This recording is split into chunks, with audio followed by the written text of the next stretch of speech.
Olá, você já se perguntou como funciona uma pilha? Que materiais existem dentro dela? Ou o que devemos fazer quando sua carga acaba? Assista esse vídeo até o final e descubra um pouco mais sobre o mundo das pilhas. O primeiro protótipo de pilha foi criado no ano de 1800 por Alessandro Volta. Este era montado intercaladamente por discos de prata, zinco e discos de papelão umedecidos por água acidulada, formando uma coluna em que suas extremidades continham fios condutores. Já as pilhas modernas são compostas por metais com diferentes propriedades, que juntos formam uma corrente elétrica. Essa corrente elétrica é formada por elétrons que passam do polo negativo para o polo positivo da pilha, ligando o dispositivo que está conectado a ela.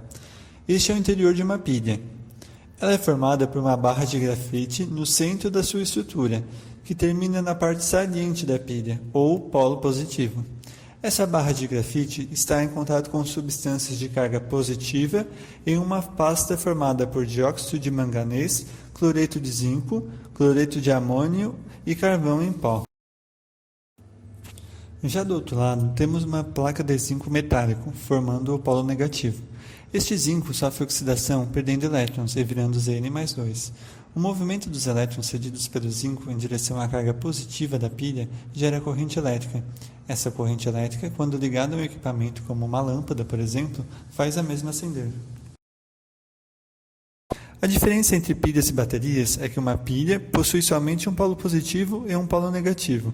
Já as baterias são formadas por várias pilhas agrupadas para alcançarem uma tensão ou corrente elétricas maiores. As pilhas alcalinas possuem uma substância chamada hidróxido de sódio, também conhecida como soda cáustica, que possui uma condutividade elétrica maior que a do cloreto de amônio, presente nas pilhas comuns. Isso faz com que a energia seja transportada mais rapidamente nas pilhas alcalinas, promovendo uma vida útil até 5 vezes maior que a das pilhas comuns. Agora que já entendemos o funcionamento de uma pilha, nos perguntamos: para onde ela vai depois de esgotada? As pilhas e baterias esgotadas, ou seja, exauridas, podem ter dois principais destinos: o descarte correto e o incorreto. Quando essas células eletrolíticas são descartadas incorretamente, elas vão parar em lixões e aterros, onde liberam, através da lixiviação, substâncias tóxicas como chumbo e mercúrio no solo e na água, contaminando o local e prejudicando o meio ambiente, além de, claro, pôr em risco a saúde dos trabalhadores. O fato dessas substâncias serem bioacumulativas, ou seja, permanecem ao longo de toda a cadeia dos organismos, é um agravante que deve ser combatido a partir do descarte correto das pilhas e baterias.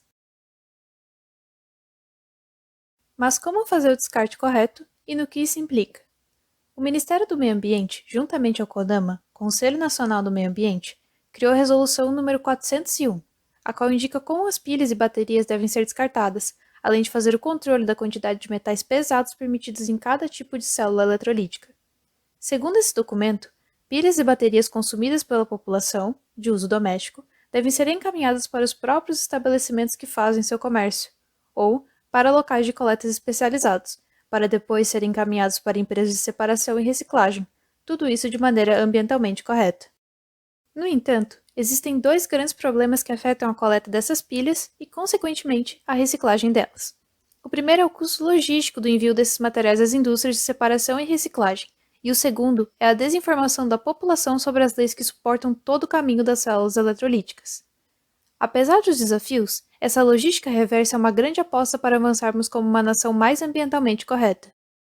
Dessa maneira, depois de coletadas, as pilhas e baterias finalmente iniciam o processo de reciclagem.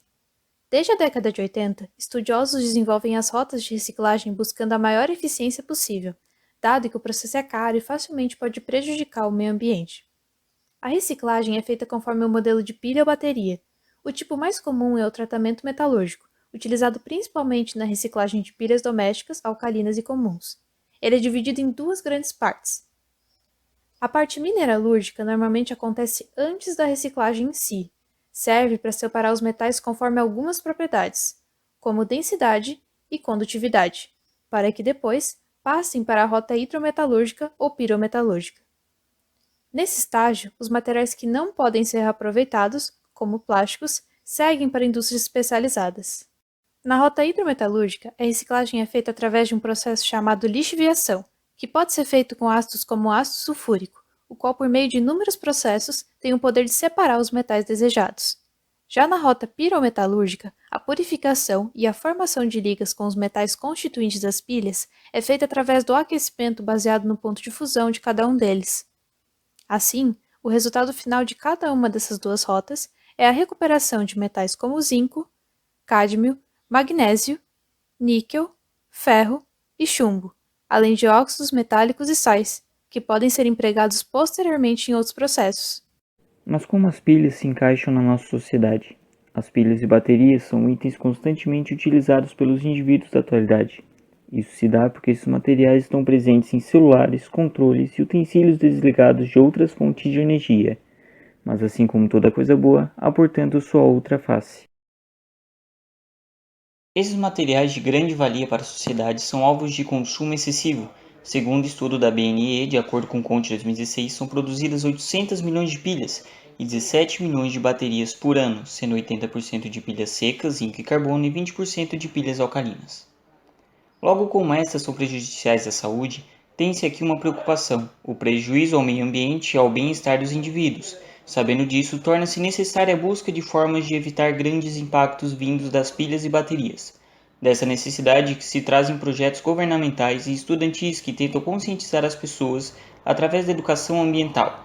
Assim, o primeiro passo para acabar ou amenizar esse problema é trazer o saber e a responsabilidade para todos.